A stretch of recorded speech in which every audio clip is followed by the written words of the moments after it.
Good morning. It is Wednesday, August 10th. I'm Shane Seeley, and this is the CBC Morning Report.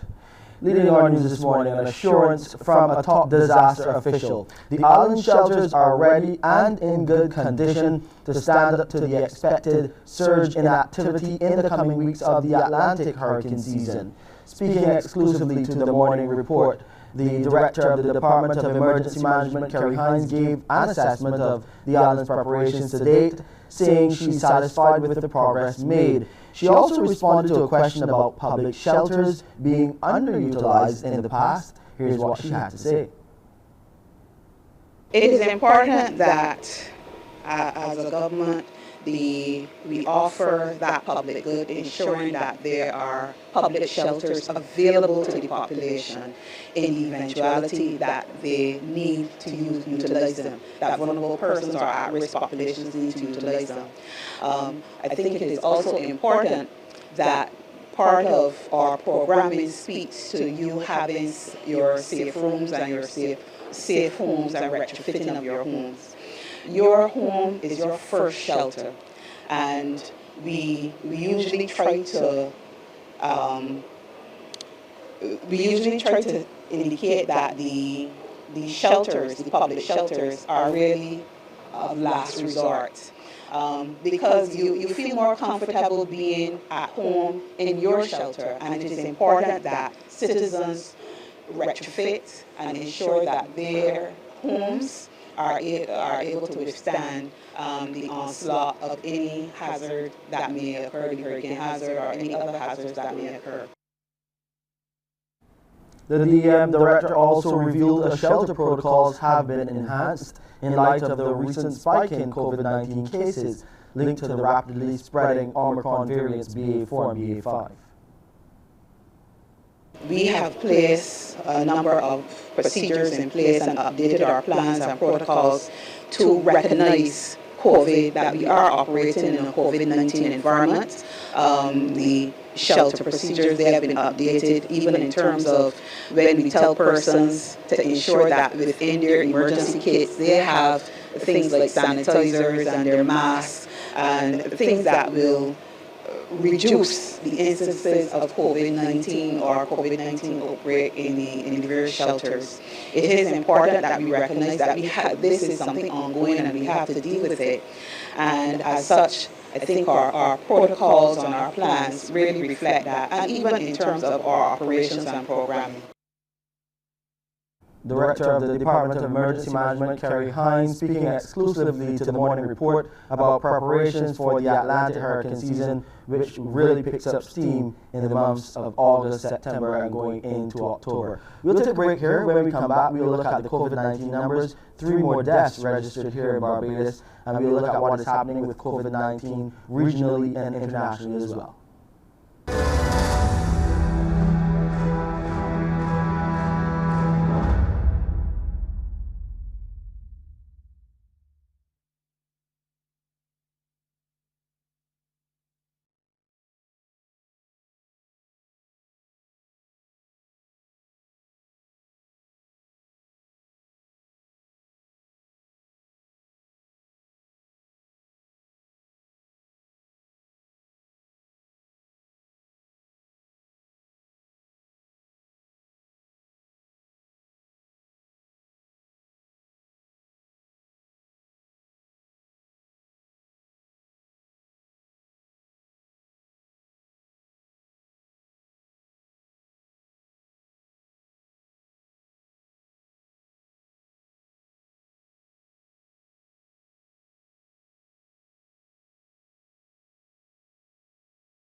COVID-19 has claimed the lives of 3 more Barbadian men. 2 of them, ages 88 and 91, died on Friday, August 5th, while another, who was 74 years of age, passed away on Sunday, August the 7th. Their deaths have brought the toll from the virus here in Barbados to 505. The Minister of Health and Wellness, Ian Gooding-Edgell, has extended condolences to their families and friends. Meanwhile, a total of 608 people, that's 244 males and 364 females, tested positive for COVID-19, and this is out of 1,655 tests conducted. The cases consist of 73 people under the age of 18 and 535 who are 18 years and older. There were 67 people in isolation facilities, while 3,406 were in home isolation. The Public Health Lab has conducted 737,757 tests since February 2020 and recorded 95,876 COVID-19 cases. Under the National Vaccination Program for COVID-19, the total number of fully vaccinated people is 154,109. That's 56.9% of the total population, or 67.5% of the eligible population. Over in St. Lucia, the Ministry of Health there says it is equipped to deal with an increase in the COVID-19 numbers there. That's the message coming from the Health Minister, Moses Jean-Baptiste.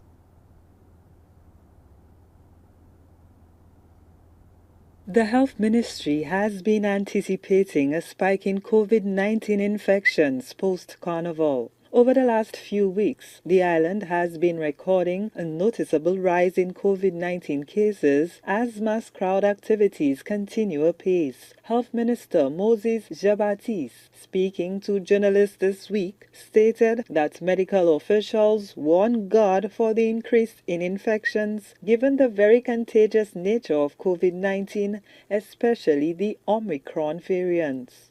We continue to see over the last few days, you notice that the numbers have been going up. We expected that because we have an increase in social activities.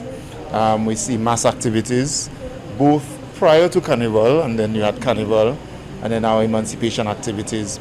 But even way before that, we notice our people continue to gather in mass crowd events and so on. And we know that because of the way COVID is spread, we expected that. Nonetheless, the health minister indicated that medical officials were ready to manage the event of a spike in cases. We believe that we can handle this situation. We know that most of the individuals are not very ill, and we do not have a large number of hospitalizations. So we are hoping that our people can continue to do the best that they can.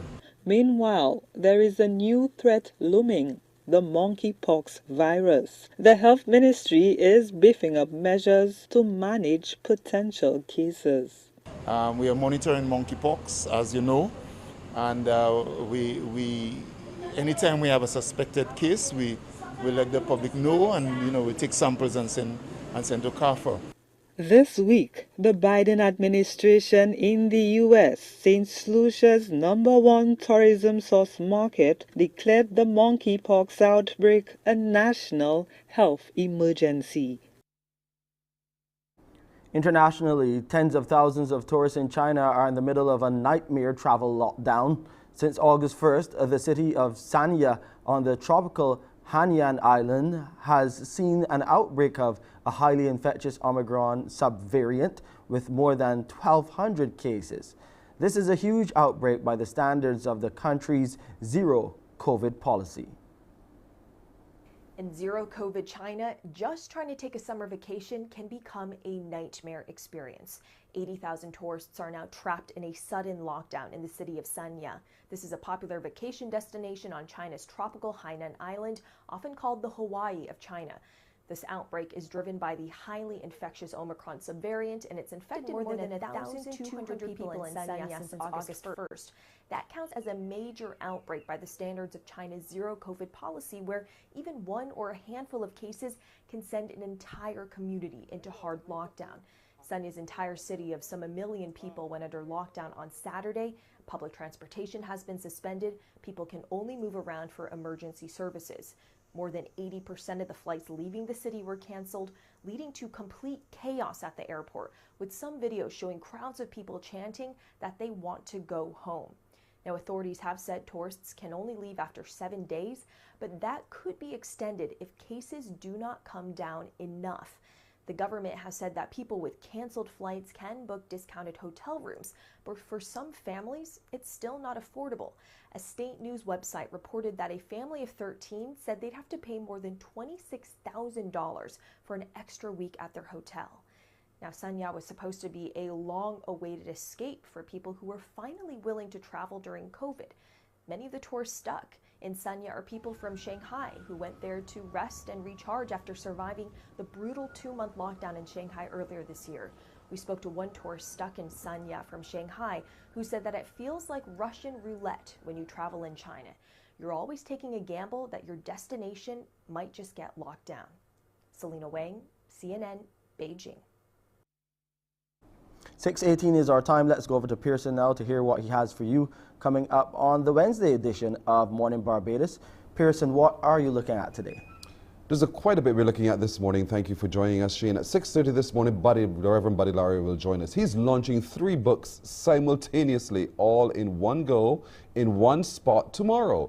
These 3 books chronicle quite a journey, so you should listen to hear what those books are about and how you can be a part of it. Ladies, you got to pay attention to cervical screening. And so our obstetrician, Dr. John Barker, will join us as we look at that and some procedures that would really help should you find some unwarranted result out of a screen that you would have had prior to your cervical screening. Also today, some of you will get a chance to win with N-Pure water filtration. We'll be calling a winner in our back to school competition, and we'll be talking HR with Hermab. Among everything else we're doing this morning, Shane, it's back to you. Thank you so much, Pearson. Well, up next on the morning report, we look at those results now coming back from the Common Entrance examination. You'll hear who the top performers are as our Trevor Thorpe delves into that story, and we have more details of other stories coming your way here on this edition of the Morning Report.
Children who wrote the Barbados Secondary School's entrance examination have been receiving their results. According to the Education Ministry, the information was disseminated yesterday.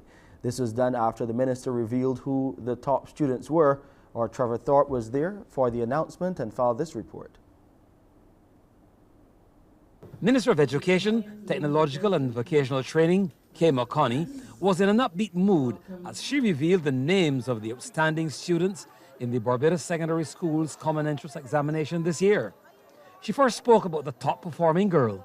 The top performing girl for 2022 Barbados Secondary School entrance exam scored 100 in mathematics, 100 in English, and received an A in composition. She hails from St. Gabriel's School and her name is Renelle Tafari Best.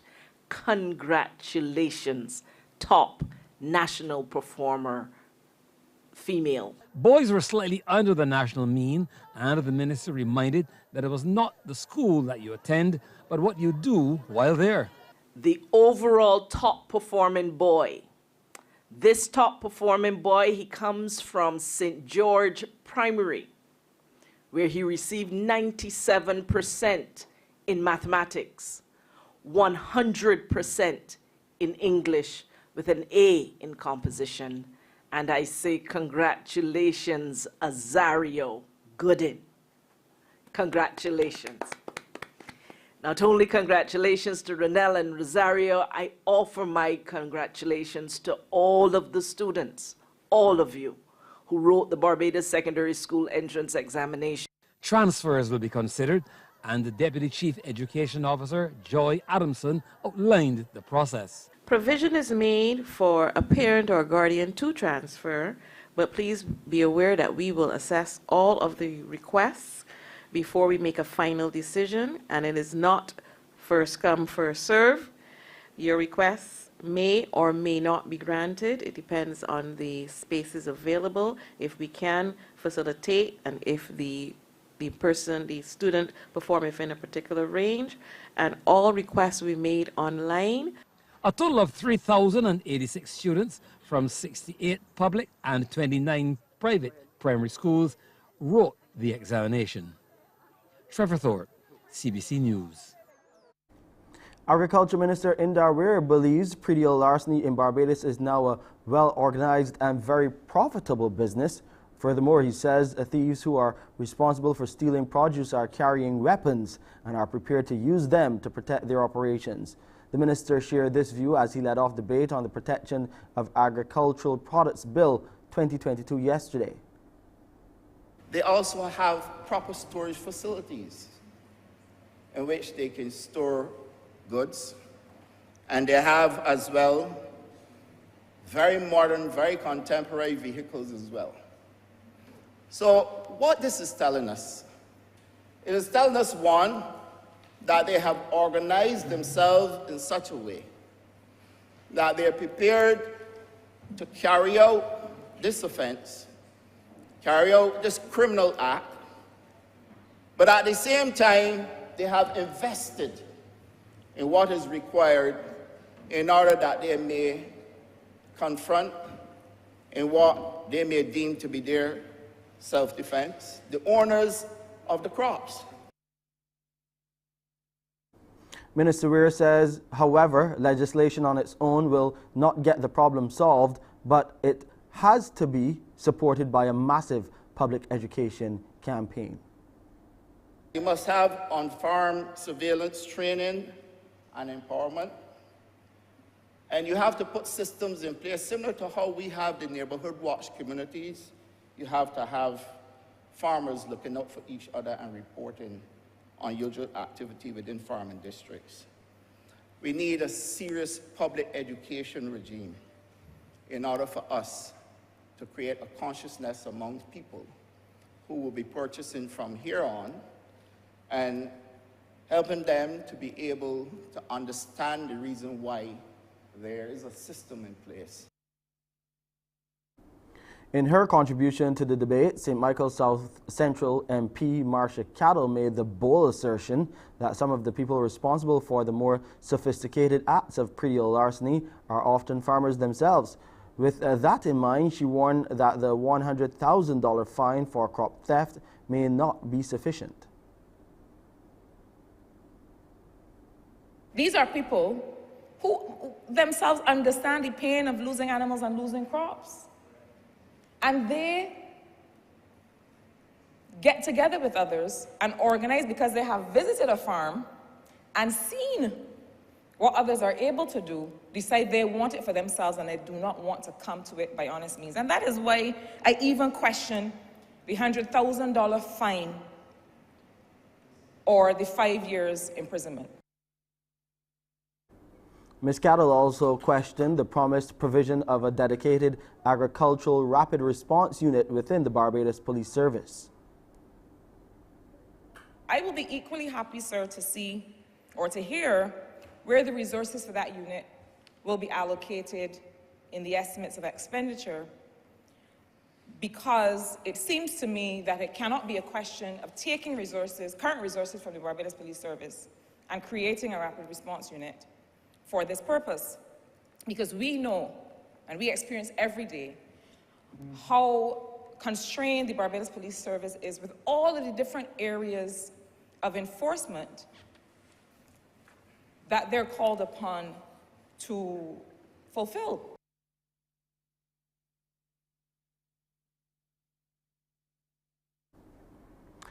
Let's go to sports now. The West Indies T20 Vice Captain Rovman Powell, he's saying they have put the disappointing series with India behind them and are ready to go fearlessly in the upcoming clash with New Zealand.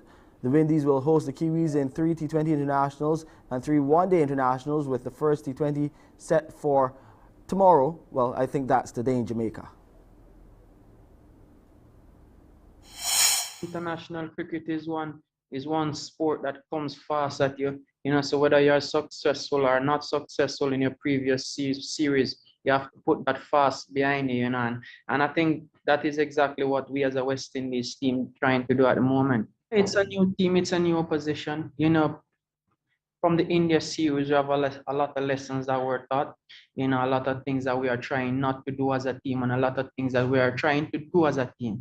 It's good to have a next series where we can lead up to the World Cup, where guys can get practice and we can get team chemistry and whatever you have to get leading up to the World Cup, right? So it's definitely an opportunity for the guys to bounce back from the disappointment of the India series and just to put their best foot forward. Now, the Black Caps had a training session yesterday, and fast bowler Lockie Ferguson, who is in the Caribbean for the first time, is looking forward to the series. It's very exciting to be here, sitting on the Courtney Walsh end. Obviously growing up seeing Fires of Babylon movie, it's pretty exciting to come here and be a part of it. And we had a good trip in Europe and the UK, but certainly excited to be here and take on the West Indies. I mean, we played a lot of games in the last sort of month or so, and we've got 6 here against West Indies in a very strong side, so nice to have our big boys back, I guess, and I'm certainly thinking that these games, I guess, will be the build-up for our World Cup and trying to fine-tune what will be our World Cup squad. So no doubt the boys will be fizzing for these couple of weeks, as am I, to be here. And certainly the weather's been lovely to us so far, so hopefully it continues throughout the 2 weeks. Play is set for 2:30 in the afternoon with live coverage on MCTV's ESPN and, of course, CBC Radio 94.7, the best 24/7. Meanwhile, the ODIs will move to the Kingston Oval here in Barbados. The first match will be played on August 17th, with the second on the 19th and the final match on the 21st. Well, that's where we end this edition of the CBC Morning Report. I'm Shane Seeley. Coming up next, right here on CBC TV8, is Pearson Bowen with Mornin Barbados. Wake up, wake up, wake up, wake up. Barbados, get up. Good morning, Barbados, good morning. Good morning to you. Good morning, morning, morning, morning. Good morning to you. Good morning, morning, Barbados, good morning. Good morning to you. Good morning, morning, Barbados, good morning. Wake up, wake up, wake up. Morning to you. Good morning to you and everyone. Welcome to today. Today is Wednesday. Would you believe it already? It is Wednesday, the 10th of August, 2022. I am Pearson Bowen, welcoming all of you here, there, and everywhere to our edition of Morning Barbados today. Thank you for joining us on our YouTube and Facebook streams. As I always remind you, if you want to see it again, that's where you go. To our Facebook and YouTube streams, you can gather the information there yet again. Also, thank you for interacting with us there and on our Facebook pages as well. Now today, history is in the making. We'll be talking a little bit about that in just a moment, when there is the launch of 3 books simultaneously here in Barbados by the Reverend Larry. He'll join us to talk about his life and his journey, and why in this season of emancipation these 3 books are so critical to have. Also today, we're looking at cervical screening and colposcopy. That's when our gynecologist, Dr. John Barker, will join us to talk about that, and ladies, you need to pay close attention. A very critical discussion will be had with HERMAB as we talk HR with them, looking at implementing effective learning and development initiatives. And what does that portend for the development of the employee and the retainment of good talent and the like. Also, with all of this, we'll be giving you a chance to win within pure water filtration. We'll have our unscrambling of letters, and we'll be also making a call to one of you who's been participating in our back-to-school competition with Woolworth and Nature's Discount. But let's get started, if we can, by reaching out to the Reverend Larry, who's on the line with us now. Larry, good morning to you. Good morning, Pearson. Nice to see you again. Good to see you again as well. Yes. Now, you are about to create history in Barbados tomorrow, as a matter of fact, when simultaneously you'll be launching 3 books at one time. 3 books which chronicle your life's journey. Talk to us about why you've written all 3, one, and then why you're launching all at the same time. Well, there are 4, not only 3. But the first one, which was launched back in May by the library, and now they have agreed to launch the other 3 tomorrow. So there are 4 books to tell the story, at least one story, and that was a vision which I had back in 1977 about the 21st century and the key role that Barbados will be playing in that century. This vision of yours back in 1977 of this 21st century in which we are and the role that Barbados would play, what was revealed in that vision to you? I'm curious. Well, it was revealed to me that there will be a new world order for the 21st century based on truth, justice, peace, healing, and reconciliation. And that the Caribbean leaders will be playing an important role in that world order led by Barbados. At the time, I knew nothing about the history of the world, but that's what was revealed to me.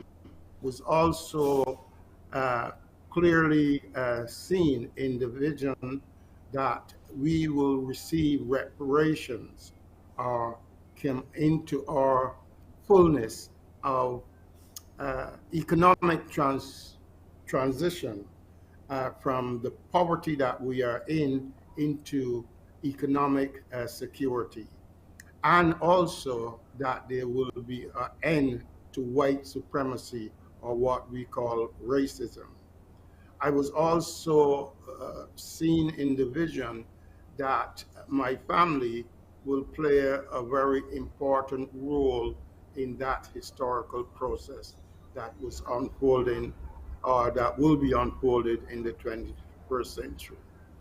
Oftentimes when one receives those kinds of visions, one dismisses them as just a bad dream or a good dream, whatever it is, just a dream. It surely cannot possibly be. And then in this vision that you said you had, you saw your own family playing a pivotal role. Then, did it scare you? But it clearly inspired you. So, but did it scare you at all at the time in 1977 to have had that revealed to you? It did not scare me. What it did was put me in a situation which was scary, because as I tried to show or to explain the vision to both my family and my colleagues, I was placed in a mental institution in Britain because the idea that Black people will be united was madness in 1977. And I was placed in a mental institution and created history in Britain by demanding to be released from a mental institution under compulsion, and was released on demand and started litigation against the authorities for placing me in a mental institution and violating my human rights. That case is still in the High Courts after 45 years. Wow. And I'm sure that then gave you the impetus to really take it seriously, this vision of yours. So you've now been able to condense all of this into 3 different books, 4 in total, but 3 different books which will be launched tomorrow. Tell us about each book and what each book represents, because there's one called The Beast, the Devil's Friend. What's that representing? Right. The Beast, the Devil's Friend was, let's say, I visualize, and these were vivid pictures of the wickedness in society, how evil will be portrayed as good and good would be portrayed as evil. And there's hardly anything that we could think about that is happening in the world today that is crazy that is not in this book. I wouldn't go into detail, but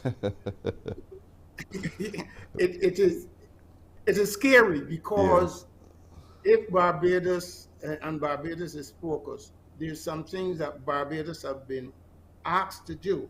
And if Barbados do not comply, my fear is that some of the things that we are now experiencing and fearful of, such as crime and violence and the threat of a tsunami, all these things, yes, I am fearful that we might experience some of these challenges. Okay.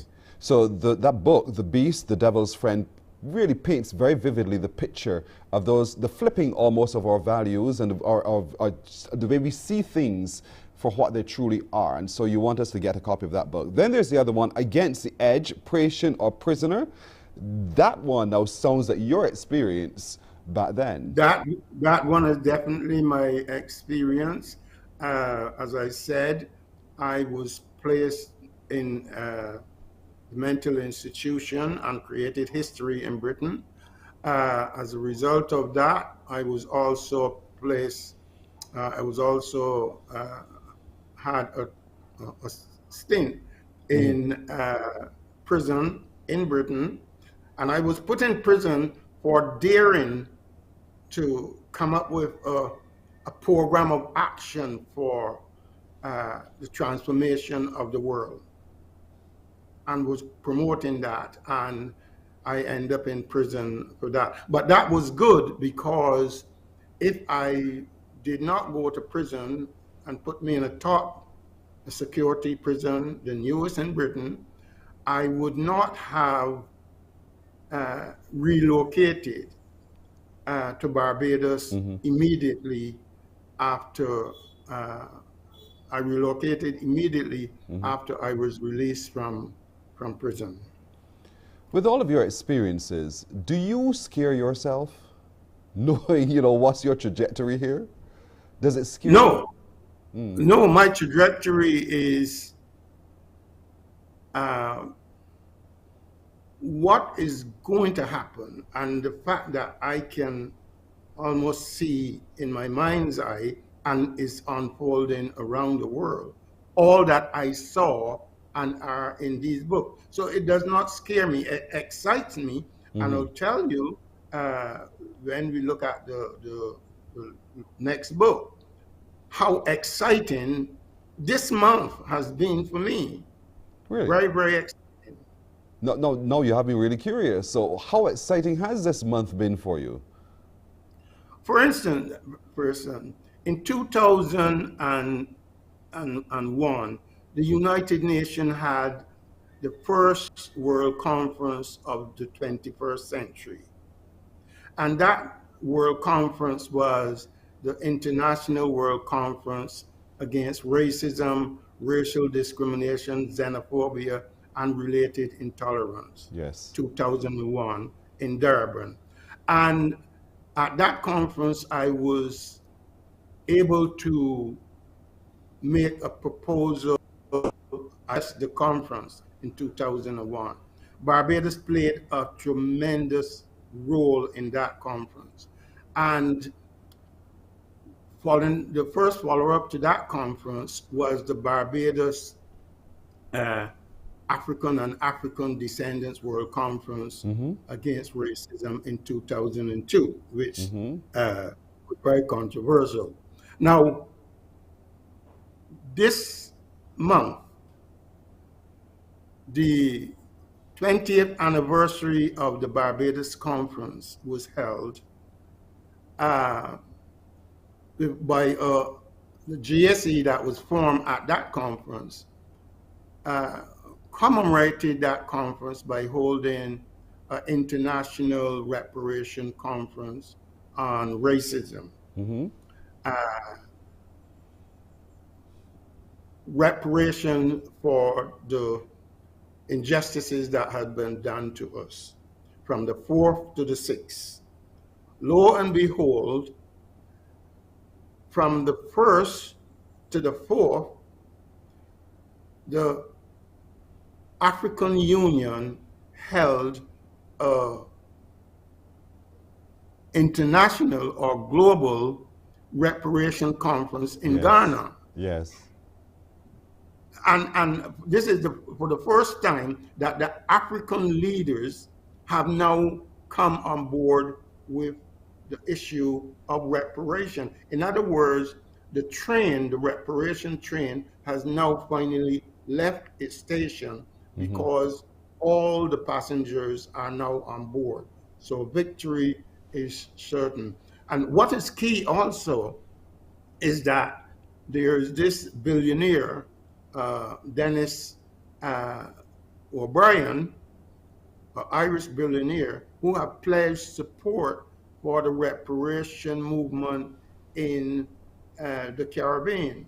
And also he did that since in 2001, the 24th of October. And on the 24th of June this year, Prince Charles agreed that the time has come for reparation. So my books really summarize all that is happening. And Pearson, we're pushing against a swing door on reparation because coincidental, the Barbados Museum and Historical Society, along with the University of the West Indies, has produced an excellent exhibition that is at the library presently that would coincide with the signing of the launching of my book. Right. Coincide to show that the Windrush generation scandal that we heard so much about, that Britain has established a compensation scheme. So my case that has been in the British High Court for 45 years has now come full circle. Yes. So I get you. You know, I am excited, not scary. Thus the book, From Africa to Barbados and Back. The journey didn't stop in Barbados, it went right back to the homeland. And so these are 3 books added to the first book. Indeed, tomorrow, therefore, at the launch of the National Library Service, that's where you're going to be. Tell us about, who you really want all of us to come down to be able to engage with you on these books, but also to purchase them and to learn our history, to learn your story as well, and to see how Barbados has a pivotal role to play at this time with the 21st century as articulated in your vision. That's right. And I could tell you, I was pushing for all the books to be on Amazon for my birthday, which was the 2nd of July. Yes. And I managed to get them on Amazon. But would you believe the last book from the journey, Africa to Barbados and Back, only arrived yesterday. So I was really panicking that we're going to have a launch of a book that is not in my hand, right? So that is now available. And I make these 4 books was my birthday present to the world, because at the moment the world do need hope. Hope Yes. of healing, hope of truth, justice, peace, and reconciliation. Yes. And Barbados, as I said, is key to all that is happening. It is not a coincidence that Barbados is the uh, newest republic and are moving with laxity to put measures in place. So I would say a person that all Barbadians need to be at the library, not only for the signing of my books or the announcement of my books, but to view the Windrush generation scandal, which is now a compensation. There are not thousands of Barbadians that are due for financial compensation, Yes, which is yes. reparation from England. So the door is open, The door is and they're open. pushing. It's a swing door. We just don't want it to swing back and hit us. That's all we don't want. That's right. Buddy Larry, we got to leave it there. The Reverend Buddy Larry, I wish you success in your launch tomorrow. What time is the launch, by the way? The launch is at 10 o'clock tomorrow morning. 10 o'clock at the National Library Service in Bridgetown? Yes, that's All right. right. Good. The person that will be speaking will be two very young, dynamic promoters who are working with me to make sure that the books are global. And I'll tell you, at least 3 of the books should be made into a documentary series or 3 major feature films. Well, we That can't is wait. what. You see, you're the man with a vision, you're the man of hope, and so we'll wait to see what happens next. The books are The Beast, The Devil's Friend by the Reverend Buddy Larry, A Man of Vision with a Mission of Hope, From Africa to Barbados and Back with the Reverend Buddy Larry, and Against the Edge, Patient or Prisoner. These are all books. Tomorrow you can have access to when you go to the signing and the launching at the National Library Service in town from 10 o'clock in the morning. The Reverend Larry, thank you so much for joining us and for sharing with us your vision and your writings so that we can all become a better people at this time and understand where we are in the trajectory of life. Thank you so much. I thank you very much, Pearson. You're welcome. God You're very bless. welcome. We'll take a break right here. We're coming back in just a moment. Morning, morning, morning. Good morning. Good morning to you.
8 minutes now to go to 7 o'clock. Dr. John Barker is an obstetrician and a gynecologist. He joins us now. We want to talk today about cervical screening and colposcopy. Good morning to you, Dr. Barker. Hi, good morning, Pearson. How are you? I'm great. How are you doing? I'm good. Hope you had a good crop over. Listen to me. I'm still recovering. What about you? Same. How was yours? Good. Had a blast. Good man, good man. Today we're looking at this cervical screening. I mean, we've heard of pap smears and the like. Is it akin to that, cervical screening? Yes. Pre-2005, you had what is widely known as the pap smear, and essentially what it was we used to use something called a spatula, where we would get some cells from the cervix and then place it on a slide. So the problem with that is that you would have a lot of inadequate smears. So what they did was to develop a technique called liquid-based cytology, whereby instead of putting it on a slide and fixating it by spraying some special spray on it, you would then put it in this liquid medium. And this actually changed the game because we were then able to do HPV testing as well on the smear. So depending on which region you are in, i.e. UK or USA, they start this screening program differently. The USA is at 21 and the UK is at 25. And this is done every 3 years and then subsequently every 5 years and not yearly. Because sometimes they see some patients in office who get smears every year. Yes. And essentially what I do is get in the evidence as to why these smears are done every 3 years or 5 years versus every year. And essentially the evidence is that depending on the age, yearly smears, if you get a smear that's normal, what that means is that you're protected against developing any cancer by at least 87%. If you get it every 3 years, it's 84. So the average person will say, well, there's a percentage there that you can get stuff wrong. But actually, when they did all these special mathematics and stuff, there was no clinical significance. And also, too, is more expensive, especially if you're doing a national screening program as well. Is there anything that would warrant a lady being screened outside of those 3 to 5 years much sooner than, for instance, whether or not there are other complications that could potentially lead to the, any problems occurring in the cervix? Right. So essentially, if you do a smear and we get an abnormal smear, so they're either, if you're abnormal, there are different ranges of abnormal. So therefore, you can have a mild abnormality or a major abnormality. And the mild abnormalities, say like if we have something called ascus, which is atypical squamous cells of undetermined significance, and essentially we don't know exactly how abnormal these cells are. Sometimes you have an increased risk that you might have a higher grade lesion.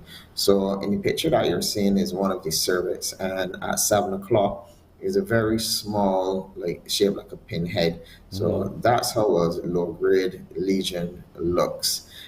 So if once we see this, there are 2 ways you can go about it. We can take a directed biopsy and send it to the lab. However, if it comes back showing a low grade lesion, then we would treat using either heat or cold. Sometimes if you're immunocompromised, these patients might need yearly smears because they're at risk for abnormalities, like if you have HIV, etc. Now, in terms of the picture that you're seeing now, that's a special type of gun, which is cold coagulation. So ironically, it uses heat, but it's called cold coagulation. And essentially, it lasts for a minute. And essentially what it does is it burns the neck of the wound. We also too give anesthesia for this in case anybody's wondering. Just checking. Yeah, so we give some local anesthetic prior to treatment, and then we put on the heat. And then essentially what we do then, once we do the treatment, we would then repeat the smear in about 6 months, and also to do a HPV test. HPV is important because depending on the type of HPV you have, because you have 2 types, either low grade or high grade. The low grade types gives what we commonly known as the warts. However, the high grade is the issue because once the cells of the cervix are exposed to high grade HPV, there are only one or two outcomes. The first outcome is that the body, the immune system clears it, and if you clear it quickly, then there is no issue. The issue comes like if you don't clear the virus fast enough, is when you get these low grade or the high grade changes. And when that happens, I mean, all of this impacts the woman's ability to be able to conceive? Right. If you have a high grade lesion, what we call CIN, well, let me do the smear first because the smear is the cytological diagnosis. So if you get a high grade abnormality on smear, that doesn't automatically mean that you have a high grade lesion. So seeing is believing, i.e., the colposcopy, and then we take the biopsy. So if you have a high grade lesion, the treatment would be what we call a LETZ, which is a large loop excision of the transformation zone, LLETZ. And essentially what we do is we use a piece of wire which is hooked up to a current, and then we remove part of the cervix and then send it off to the lab. So this is part of what we call a see and treat modality, meaning that if you have a high grade lesion, sometimes if you leave it, it can progress to cancer. So once we see it, we treat it, and then the patient is retested in, has a smear 6 months with the HPV test to cure. With this procedure, sometimes you can increase your risk of preterm labor due to the amount of cervix that you remove. So when we are counseling patients in relation to LETs, one of the risks is sometimes you can have preterm labor because the cervix is not as strong. So depending on how much tissue you remove, the patient will be screened during pregnancy just to make sure that the cervix is intact. Right. Well, that's good news. I mean, the LETS looks like I like in the picture that we do have, and I want to show it quickly. The treatment is by incision. It looks like a scraper. What I mean, is that a fair assessment? Yeah, let's like that. But essentially, if you can see the wire at the top, the very top, that is exactly what has the current in it. So essentially, what we do is to use that current on the wire to actually remove a piece of the cervix. Okay, I got you. But pretty much at the end of all of this, the potential is that you've saved that woman's ability to be a woman, to conceive and to be able to deliver. Yes, and also most importantly, it decreases the chances of any cervical cancer later down the road. Well, this is great. This is fantastic news. So, ladies, now you know it's possible. These treatments are offered right here in Barbados, and that man is really good at doing it. Dr. John Barker is his name, our obstetrician gynecologist. Dr. Barker, thank you so much again for joining us and sharing with us these treatments that are available on island for female folk. Thank you. Yeah, it's been around for a long time. Yeah, I know, but I just wanted to make sure they know that there's some people who operate in ignorance, and so they don't know. Now they do. Yes. And so they do. Yes, please. All right, sir. Thank you very much. Take care. Okay. We're going to take, likewise, we're going to take a break here. We're coming back in just a minute.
Morning, morning. Good morning. Good morning to you. Let's get an update on the news now. Once again, here's Shane Seeley. Thank you, Pearson. Here's your headline news for this Wednesday morning. A top disaster management official is assuring Barbadians the island shelters are ready and in good condition to stand up to the expected surge in activity in the coming weeks of the Atlantic hurricane season. Director of the Department of Emergency Management, Kerry Hines, gave that assessment, saying she's satisfied with the progress made thus far. She also responded to a question about public shelters being underutilized over the years. Here's what she had to say.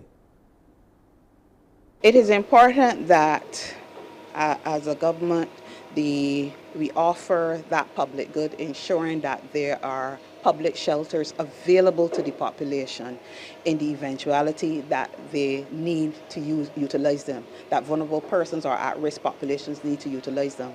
I think it is also important that part of our programming speaks to you having your safe rooms and your safe homes and retrofitting of your homes. Your home is your first shelter, and we usually try to indicate that the shelters, the public shelters, are really of last resort. Because you feel more comfortable being at home in your shelter, and it is important that citizens retrofit and ensure that their homes are able to withstand the onslaught of any hazard that may occur, the hurricane hazard or any other hazards that may occur. COVID-19 has claimed the lives of 3 more elderly men, 2 of them aged 88 and 91 died on Friday, August 5th, while another, who was 74 years old, passed away on Sunday, August 7th. Their deaths have brought the toll from the virus here in Barbados to 505. Minister of Health and Wellness Ian Gooding-Edgell has extended his condolences to their family and friends. Meanwhile, a total of 608 people, 244 males and 364 females, tested positive for COVID-19 on Sunday. Well, that's on Monday. From the 1,655 tests conducted then, the cases consist of 73 people under the age of 18 and 535 people who are 18 years and older. There were 67 people in isolation facilities, while 3,406 people were in home isolation. Agriculture Minister Indar Weir believes predial larceny in Barbados is now a well-organized and very profitable business. Furthermore, he says the thieves who are responsible for stealing produce are carrying weapons and are prepared to use them to protect their operations. The minister shared this view as he led off debate on the Protection of Agricultural Products Bill 2022 yesterday. They also have proper storage facilities in which they can store goods, and they have as well very modern, very contemporary vehicles as well. So what this is telling us, it is telling us, one, that they have organized themselves in such a way that they're prepared to carry out this offense, carry out this criminal act, but at the same time, they have invested in what is required in order that they may confront in what they may deem to be their self-defense, the owners of the crops. Now we wrap up our headline news with sports this morning. T20 vice captain for the West Indies, Rovman Powell, says they have put the disappointing series with India behind them and are ready to go fearlessly into the upcoming clash with New Zealand. The Windies will host the Kiwis in 3 T20 internationals and 3 one-day internationals, with the first T20 set for Jamaica today. International cricket is one sport that comes fast at you, so whether you're successful or not successful in your previous series, you have to put that fast behind you, and I think that is exactly what we as a West Indies team trying to do at the moment. It's a new team, it's a new opposition, from the India series, we have a lot of lessons that were taught, you know, a lot of things that we are trying not to do as a team, and a lot of things that we are trying to do as a team. You know, it's good to have a next series where we can lead up to the World Cup, where guys can get practice and we can get team chemistry and whatever you have to get leading up to the World Cup, right? You know, so it's definitely an opportunity for the guys to bounce back from the disappointment of the India series and just to put their best foot forward. So play is set for 2:30 this afternoon with live coverage on MCTV's ESPN and Radio 94.7 FM. That's CBC Radio 94.7, the best 24/7. Meanwhile, the ODIs will move to Kensington Oval here in Barbados. The first match will be played on August 17th, with the second on the 19th and the final match on the 21st. And that's your headline news for this morning. I'm Shane Seeley. It's back to you, Pearson. Shane, thank you very much. We'll take a break right here. We're coming back in just a moment on Morning Barbados. Morning, morning, morning. Good morning. Good morning to you.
Morning, morning, morning. Good morning. Good morning to you.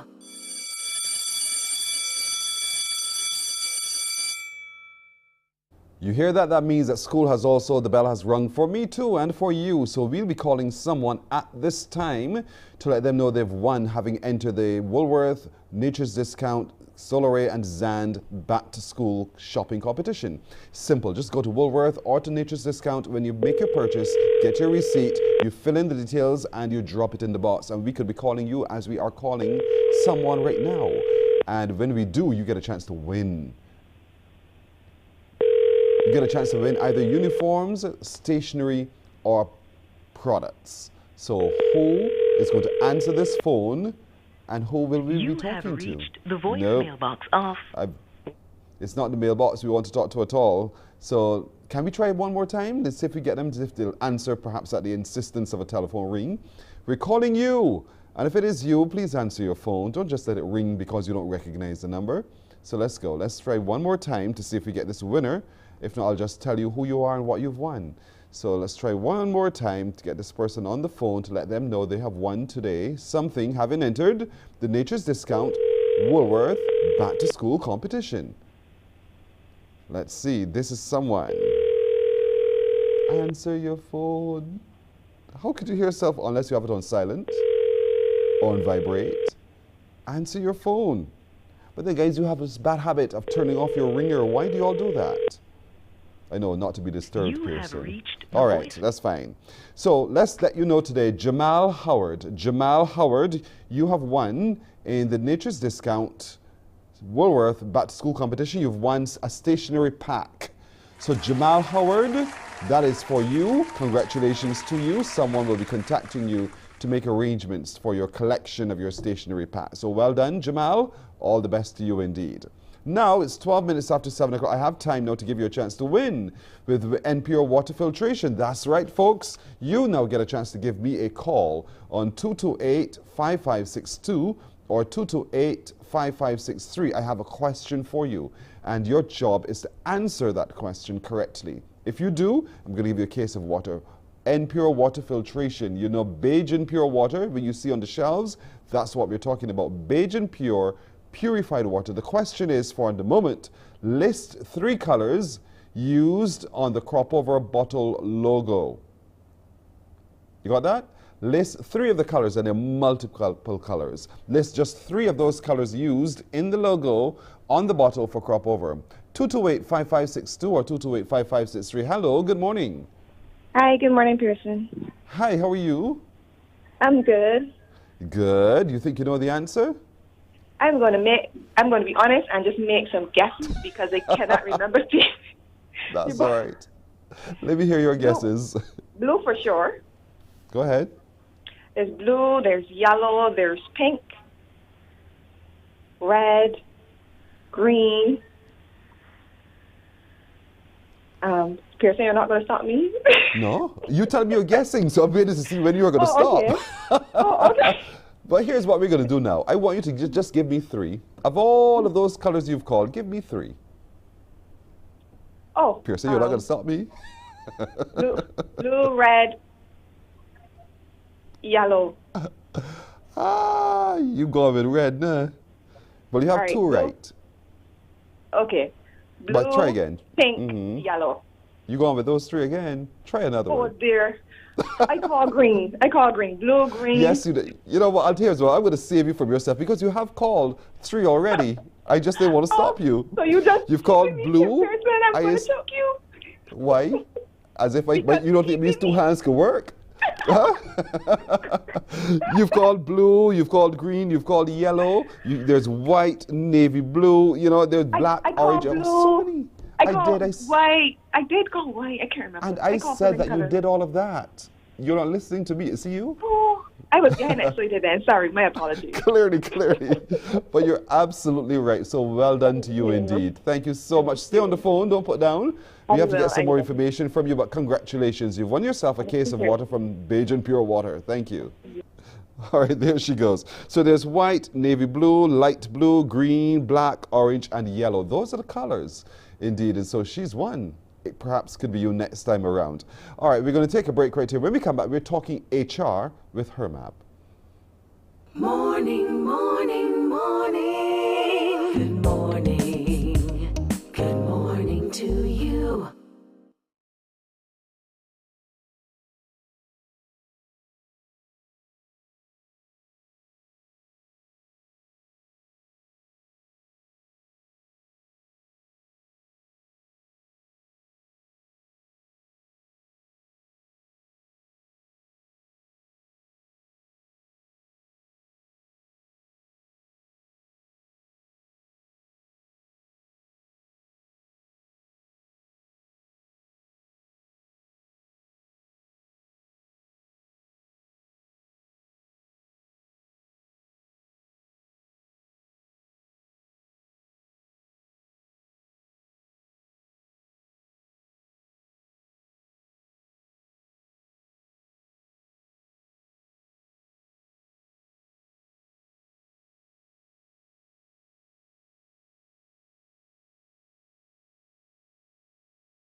Morning, morning, morning. Good morning.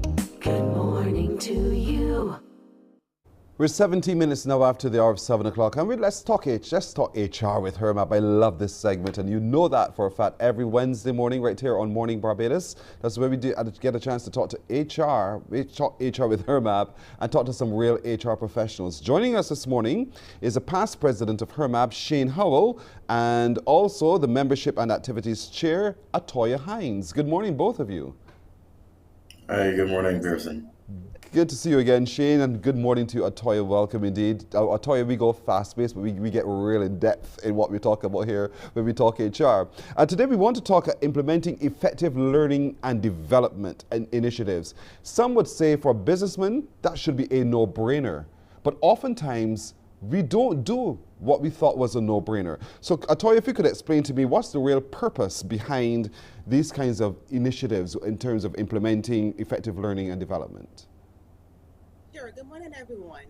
So learning and development initiatives is a function within an organization that is responsible for empowering and aligning employees' goals and performance with specific skills that drive business performance. In a nutshell, that's what it is. But how critical is it to the business? It is very important. We have found positive changes in employees who receive quality training and improvement towards their on-the-job performance. Mm-hmm. So, yeah. I get you. Shane, so why aren't we doing more and more of it? Why aren't companies doing more and more of that? All right, so great question, Pearson. And I think we all know that, especially in these times of economic difficulties and so on, companies are actually cutting training budgets as opposed to actually investing more in training. I think the reason for it, and we as the HR practitioners to an extent have to accept some of that blame, we have not done a sufficient job of selling the value of training. And when I say selling the value of it, I think we all can appreciate that it is important. But at the end of the day, our bosses think in numbers, they think finances. And what we don't do is that we don't cost the value or the return on that investment in training. So most leaders see training as an investment. So I'm spending $10,000 for this program, but what am I getting in return? So we sometimes communicate the program will cost $10,000. What we have not communicated is that the return that you will see is $30,000 in business or $15,000 in savings. So when you send a manager to training and you invest in that manager going and doing a program in supervisory management or leadership in some other form, because they can engage your staff better, there may be better attendance records, there may be higher productivity, there may be less disputes within the organization costing the business time and effort and so on and so forth. So I don't think that we've been able to quantify effectively the value of training. And so for that reason, persons see it as a line item that can be cut, as opposed to something that is consistently adding value in the organization. The other part that a lot of employers tend to look at too is having invested in you, Shane then leaves me. And I feel then as though I have thrown money down a well. So how do we turn that mindset around? Right. So, I mean, there's a quote, I'm trying to remember the quote verbatim, but essentially it speaks of, imagine that you keep the person that you don't train them, what can they potentially cost the business if they're not effective in what they're doing, vis-a-vis looking at it as you invest in them and then they leave. They're a greater risk if you keep them there and you don't train them. So let's look at it from that standpoint. But essentially, what we need to do again is to go back to showing the value of training. If we can communicate to leadership that there's value in training persons, don't let's think about if they go. But if we don't train them, there are safety issues. We don't want that. We don't want an accident on the job. We don't want the injury. We don't want the loss of life. Therefore, we have no choice but to train. If we don't have the training, then customers have a horrible experience and they defect. They go to the competitor, and it is more expensive to try to win back a customer than to keep one that is there and wants to do business with you. So you can't afford to not train, because this has bottom line implications for the organization. Again, if we can put numbers to it, if we can say this is the value of it, if we can say that an injury will cost us $15,000 or $100,000, people pay more attention. I guarantee you that. I could agree with you on that, for sure. Toya, what does that process look like when it comes to a business making the decision to implement one of these initiatives, effective learning and development? Explain for us and for them who are watching as well, how do you do that? What does it look like? It looks like 5 W's. The who, the what, the where, the when, and the why, right? Mm-hmm. Who is it that requires this training? And as Shane rightfully said, you have to put numbers to it, so it must be measurable. We all know what gets measured gets done, right? So we want who is going to have this training, because in 3 months' time, 6 months' time, we want to measure of having that training, right? If you're looking at managers, looking to see if they're having 360 degrees, how have they improved since their last 360-degree evaluation, right? If you're looking at reducing costs, we're going to look at who we're training within that cost center, who is fit most, and who is going to drive that sales within that cost center. The why are we reaching new program that we're implementing? For example, we have QuickBooks. We're moving from QuickBooks into a new payroll system or a new payment processing.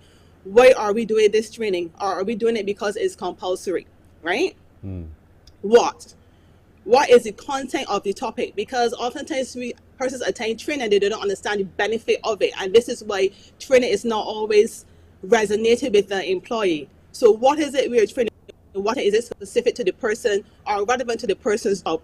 When will we need these persons to attend training? This is very important because we need to have all stakeholders buying into this training. For example, a supervisor and the managers of that particular person. How long is that person going to be away from their actual task that they're doing? How is it going to affect the business on that particular day, right? Where is the training located is the next important thing as well. Is it going to be online? Is it going to be face-to-face? Is it going to be face-to-face or online? Is it a webinar? Is it short-term? Is it long-time? So we need to understand all of these different variables when we are building out learning development initiatives, because we need to be measurable. We need to also build in feedback as well, because it doesn't make sense we always having training and we just ticking the boxes. How was the training facilitator? It was good. How actually are we going to measure this training, right? So we will recommend, if possible, a pilot phase, whereas you actually test the learning and development initiative, how you're going to go before you actually implement it, so that you can iron out any, hiccups or any kinks that may be in there before the actual training is rolled out. Who's responsible for driving this process? Good question. Oftentimes the bulk is placed on HR. But I have news for you, Pearson. It is HR in a combination with the management team and the supervisors as well.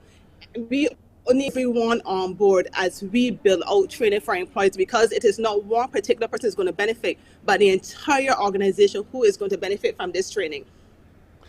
You know, Shane, oftentimes when you set the criteria for determining who gets the job, you have to come with a certain number of years of experience, this level of certification and the like. Is that now critical given the fact that the company is also going to be doing its own effective learning and development, training and development? Yeah, I would still say definitely. At the end of the day, there are certain baseline criteria in most cases, and let's look past. Even for an entry-level job, depending on what that job is, there's still certain fundamentals that you want that employee coming in with. What happens is that on the job, you can get fine-tuning to suit your particular environment. You can get, obviously you have specialized technology, processes, etc. I think what we've seen, or what really constant friction is that employers are sometimes saying that employees, graduates from school, are not coming with what they need. And in some cases, there is value in that, because you would hear some employers saying that degree programs, for example, are not practitioner oriented enough. So persons have, concepts and they understand the principles, but they don't know how to apply it in the actual job. Yes. I mean, real life example, when I first graduated, I understood the relevance of training. I understood what training was, essentially what it looked like. But asked me to design a training program, and it was, I didn't understand it. I didn't understand the principles necessarily, or the application of human learning, and how to apply that in the design of a program, understanding attention span, and all of these different things and how that fits into how you design a program. But my employer, fortunately, understood that I had the foundational skills and they were willing to then invest in me to show me the way. This is how you design and get into those practitioner elements. Yeah. What I would say, therefore, is that the baseline criteria, the qualifications, the experience is essential, but employers have to be willing to invest in kind of being a finishing school where there needs to be tweaks to the person's skill set and to get it to where they need to get the person to. So there's room, there's space, so to speak, for both, definitely. You're quite right. You know, we walk into the business with theory. We've got the theory done well because we passed our exams. We've been tested on the structure of the theory.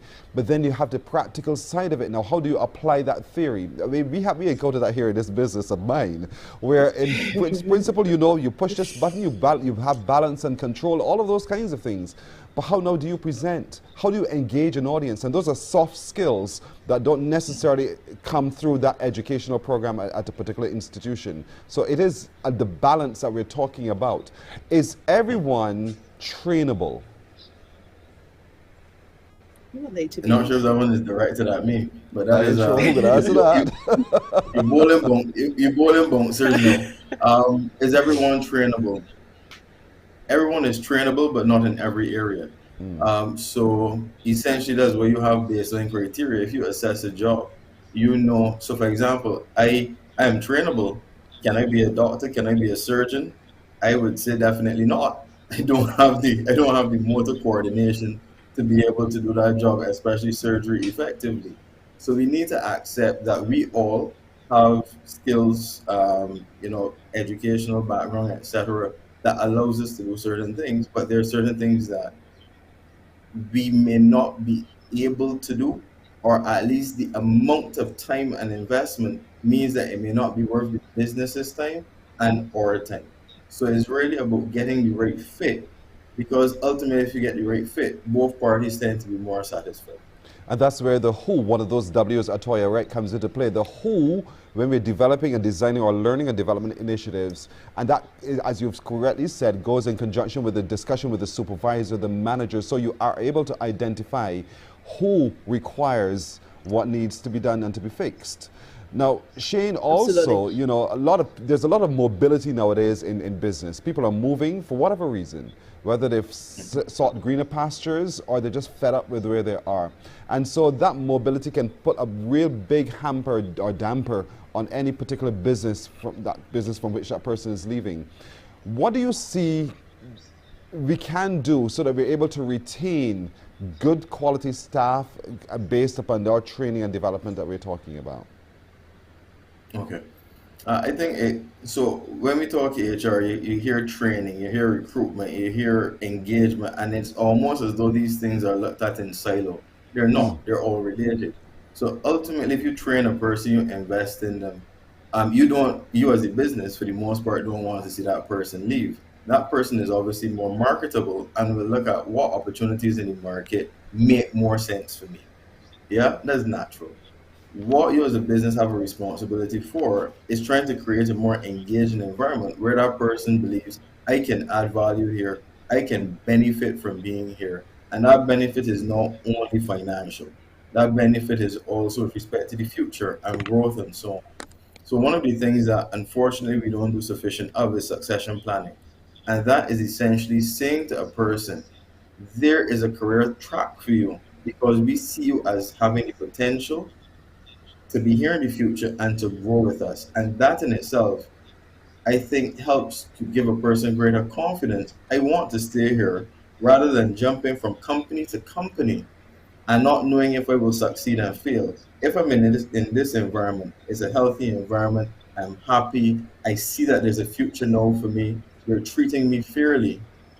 Why should I leave this to go to another company that I don't know if I will like it there and if I will do well there? But we don't do that. We don't say to Pearson, you're doing a fantastic job. We see you having a future. We're going to invest in you so that by X time, we think you should be here, and then you can possibly get to there. And you, Pearson, then look at that and say, you know what, this makes sense. I like this. So I'm going to stick around and work with you to get there. We don't do enough of that. Beyond that, on a day-to-day basis, we don't do the things that make employees feel valued. We don't do the things that create true engagement. So beyond the parties and the little things that we do, when it comes to the things that matter to people, that make them feel as though they're heard and listened to, we don't do that well enough. And that in itself is a catalyst for people to move with some of those skills that you've invested in. What we don't do well enough also is to create that area of trust, because sometimes some people look at you and say, I hear you, you're talking about putting me on this fast track too because you see me having this future, but I don't believe you. I think you're just saying that to me right now because you don't want me to leave at the moment.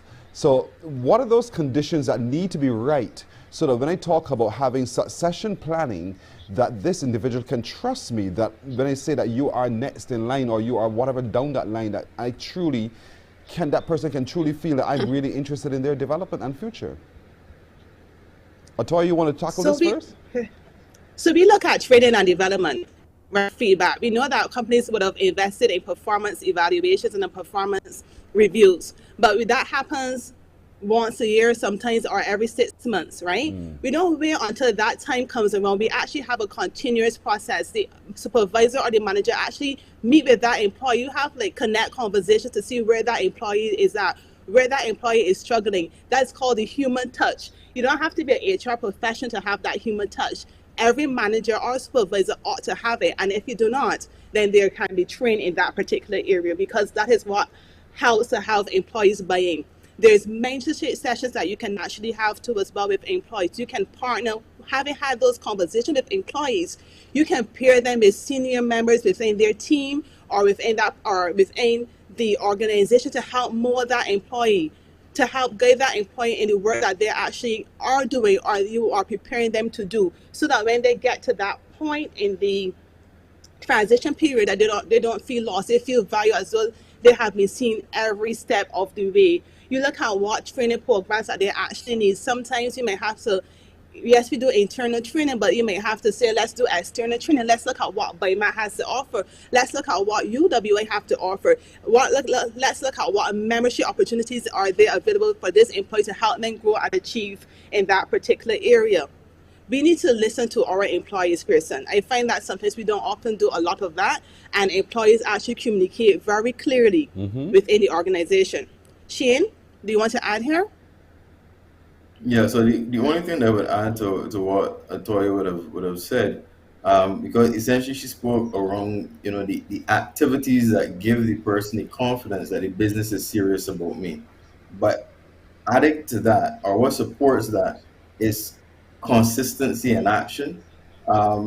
So if you have a situation where the employer in the past has said one thing and does something else, that fractures the trust that you were speaking about, Pierce. Yes. I think over-promising and then under-delivering. So one of the things that I think we need to be very cautious about, even with succession planning, is not to get in the language, unless you have a really structured system, of saying that you are definitely next in line. I think what is better to say is that we are positioning you that when that opportunity comes, you should be ready for it, because there may still be a few hurdles or still be a few steps, or they may have 2 or 3 candidates that kind of neck and neck, head and head.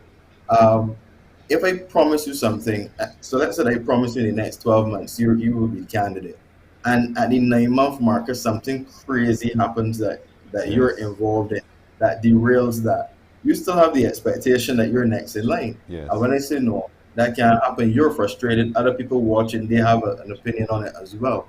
So I think it has to be around, we are positioning you, we are getting you better. It should give you have an advantage because you may be getting access to training and opportunities that other people are not getting. But it doesn't guarantee. You still have to deliver. You still have to show that you're the best candidate for the position. So you're perfectly right. We need to be very careful in the language that we use, how we design our programs, the messaging around the program, so that we don't create an expectation that's unrealistic, but at the same time, it is one that gives persons confidence that they're well positioned to be ready when that time comes. Timing, because you can't dangle that carrot before me forever. You promised me that I am being positioned, and so I expect that at some point I will be positioned. So what is a real way to manage that expectation on the behalf of the employee? All right, so let me use a practical example of where you have to be very deliberate with your messaging. So let's say, for example, Pearson, that there's a candidate that Atoya is being positioned to replace, and we say, when this person retires, and we have a sense that this person will retire at the end of 2022. Now we know that in some cases employees extend their time; they may not go off on retirement, etc. If you are very clear and it's 100% that that person is leaving at the end of 2022, then you can pretty much communicate to Toya, well, this position will be vacated, and therefore, this is the timeline that we're looking at, right? We'll be making a decision around that timeline. For Right. Toya, then, when it gets there, she can, if she's not successful because maybe there was another candidate vying, she can at least check off in her mind, my window is gone. Do I want to stick around for the next window, or do I want to make a move? Correct. Conversely, though, if that person at the end of 2022 says, I'm not ready to, I want to stick around, and you know that they were a high value person, you don't want to just get rid of them, and you're extended that time, and you promised Atoya, again, that goes back to fracturing that trust. So you got to be careful. You got to know, are these situations beyond my control, within my control, etc., so that we don't, for the purpose of trying to keep the person, overpromise. But I see it a lot, or sufficient times, where we overpromise, but really and truthfully, we don't know. Or there's so many other factors at play. So I think we just need to be honest. I think if we start from a position of honesty and tell people, look, again, I can't make that promise to you, but I can definitely give you a realistic sense of what is going on. People respect you more, even if they have to make that move later on. It was transparent throughout the process. You're quite right, and that is now where it becomes a little bit easier to explain to them the whole process of the effective learning and development, because part of it in that response is to be able to say, we can position you in this kind of way through these kinds of courses so that when the next opportunity appears that you are adequately prepared for it. So there's a lot to be done and there's a lot to discuss still. And for those who are watching and who are into HR or supervisory management and all those kinds of things, you can contact HRMAB. HRMAB is there to lend support. That's what the organization does. And membership comes with benefits. So for those of you who are not yet a member of HR of a HRMAB, sign up. And you will get all of that experience there coming from Shane and from Atoya, from Joan and her whole team, to be able to help you better manage people and processes, because people are not just units of production, they are people. And so we must be able to get the best out of those in whom we invest. I want to thank both of you for joining and again exciting me on this topic of effective learning and development. And I wish you only the very best. Shane Howell and Atoya Hines of HRMAB, thank you so much. Thank you. You're welcome. You're welcome indeed too. We're going to take a break right here. We're coming back in just a moment. Morning, morning, morning. Good morning. Good morning to you.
Morning, morning. Good morning. Good morning to you. 17 minutes now to go to the hour of 8 o'clock. As you perhaps know, Jamaica is celebrating still its 60th anniversary of independence. It's Diamond Jubilee, and so celebrations have been all over the land they love, Jamaica, and even here in Barbados. Joining us to talk about what's happening here in celebration of the Diamond Jubilee is Andre Kaur, who is the past president of the Jamaican Association of Barbados. Andre, good morning to you. Good morning, Pearson. How are you today? I'm great today, and by the way, congratulations on the Diamond Jubilee. Thank you very much. On behalf of everyone in Barbados, all Jamaicans in Barbados. Indeed. How did it feel to be in Barbados while over there, the land you love, they were having a party and having a good time in celebration? Well, as Jamaicans, we celebrate anywhere we are. Once there are more than 2 Jamaicans anywhere, we will be celebrating. I like that. Once there's more than 2 Jamaicans anywhere, we will be celebrating. So how did the Barbados Association celebrate Jamaica's anniversary? Well, we had several gatherings, one of which was at Jamaica 246 on Sunday, which was a brunch, where we got together, ate some good old Jamaican food and delicacies, and basically networked and limed together and celebrated the anniversary. Many other Jamaicans would have had private get-togethers and so on, but as an association, that was our first event. And the second event would be, obviously, the Independence Lecture, which will be happening today at Olympus. So this evening at Olympus is where that lecture will be, delivered by Dr. Sonja Stanley Naya. Tell us about her. Well, they call her the culture doctor. She's based at the University of the West Indies. And this is one of her areas of speciality in regards to Jamaican culture and the development of the culture over many years. And as many persons know, the Jamaican culture is one that is spread far and wide, and we've become infamous for it. So that is her area of specialization. And she has come to speak on a famous Jamaican, Bob Marley, and the topic being prophet, priest, or king. So we look forward to an interesting conversation on that part. Why do you think that's an interesting subject for discussion this evening? Well, one of the few persons that are synonymous with Jamaica is Bob Marley.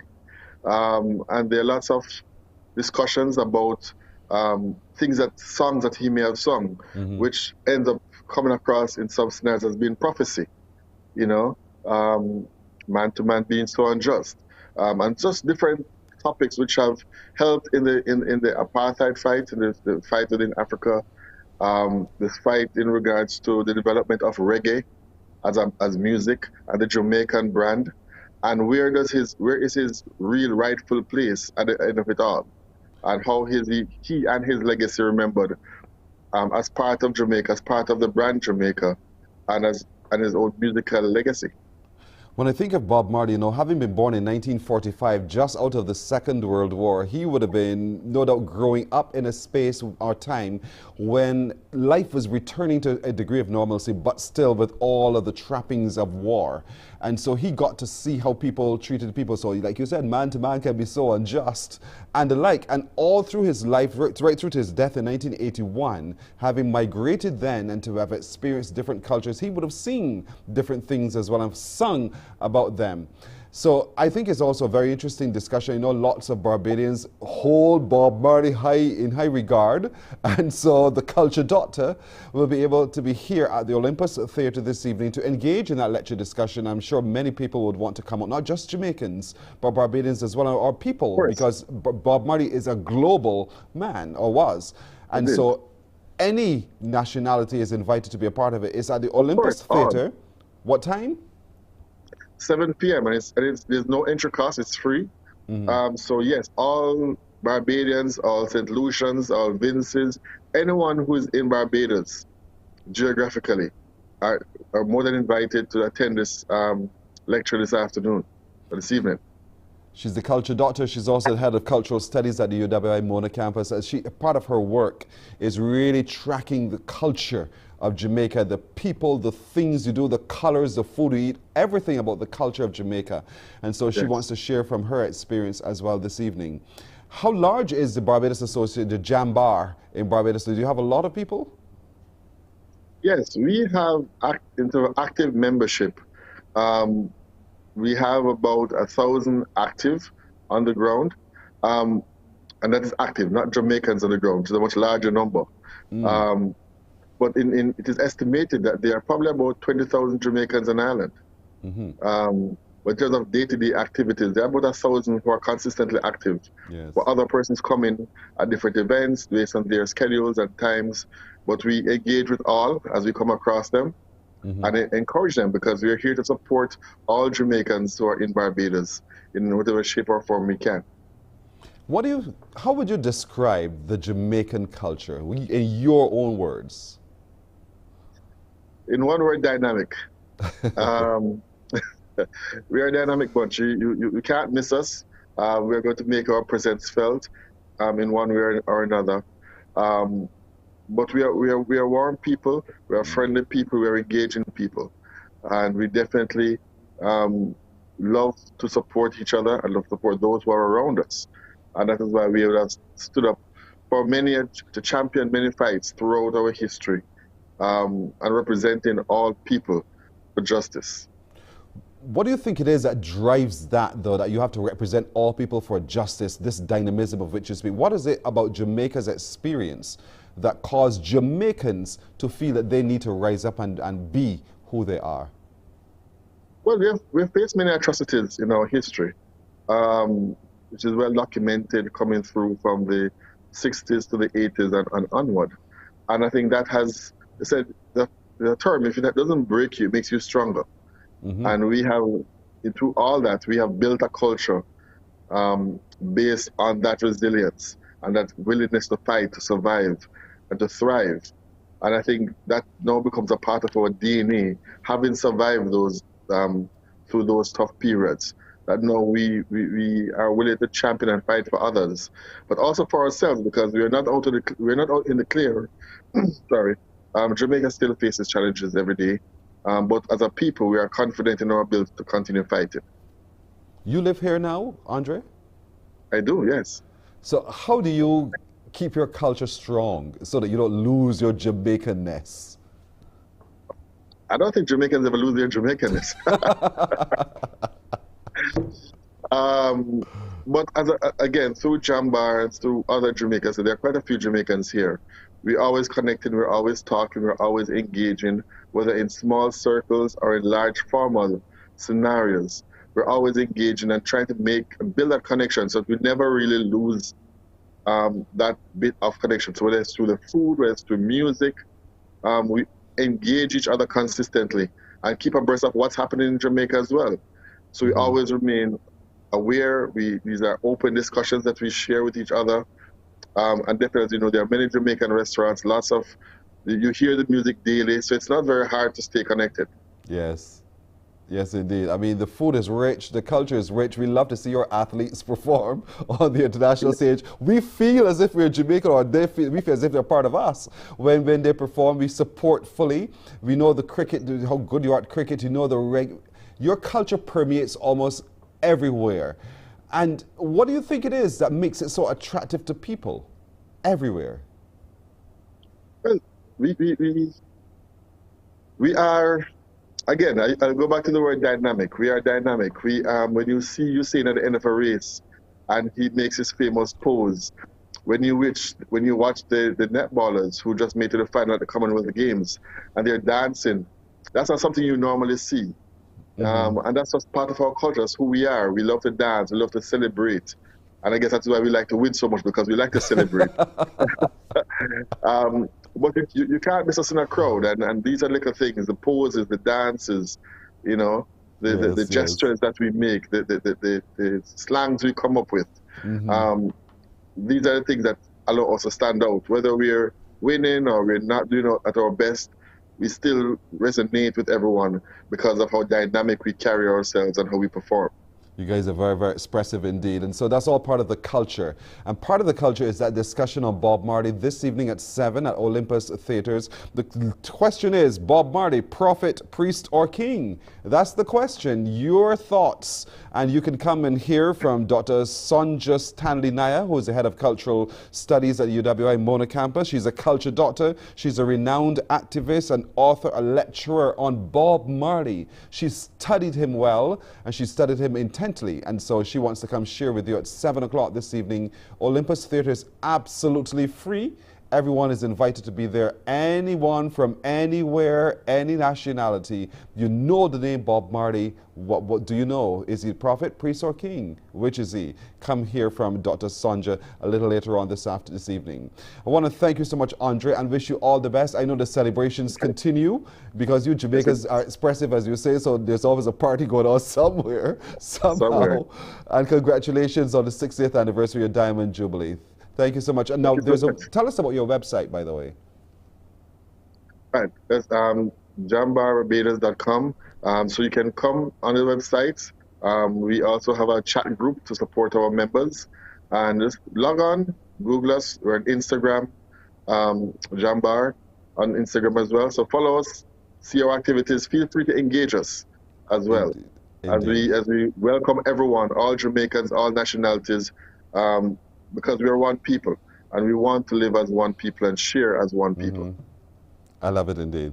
Well, I want to thank you so much for joining us. All the best. Thank you so much, Andre. Thank you for having me. Good morning, Barbados. Indeed. We're taking a break right here. When we come back, we'll be unscrambling some letters, folks, so stay with us.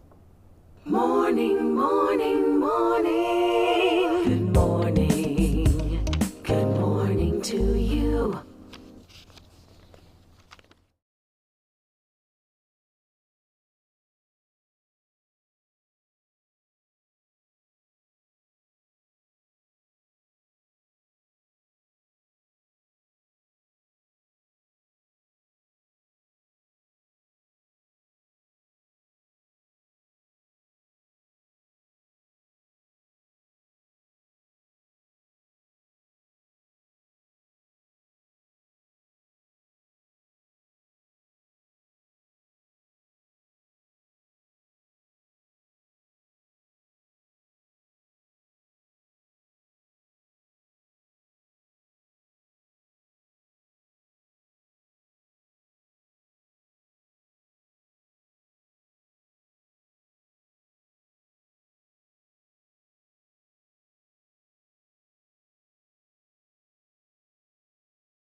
Morning, morning. Good morning.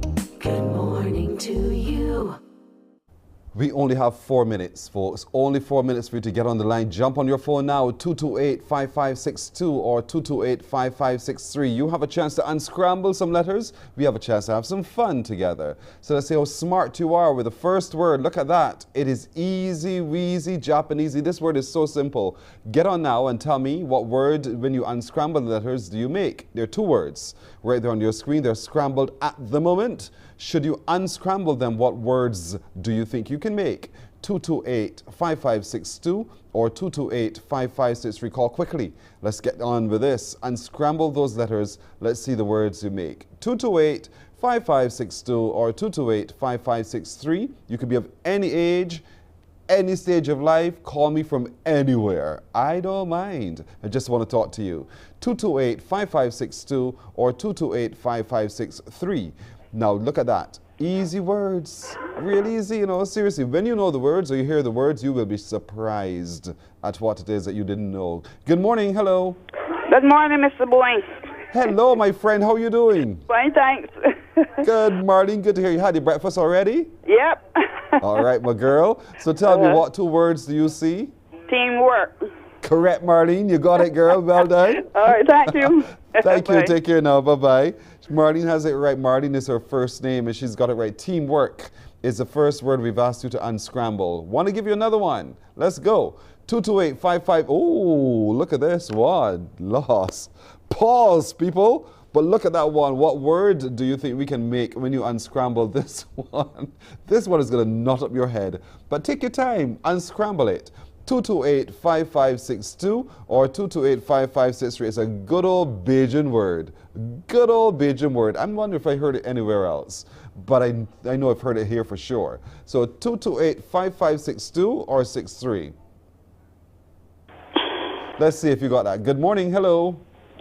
Good morning, Pearson. Hello. How are you? I am sick, but yeah. Right. Yes. So you're in your bed?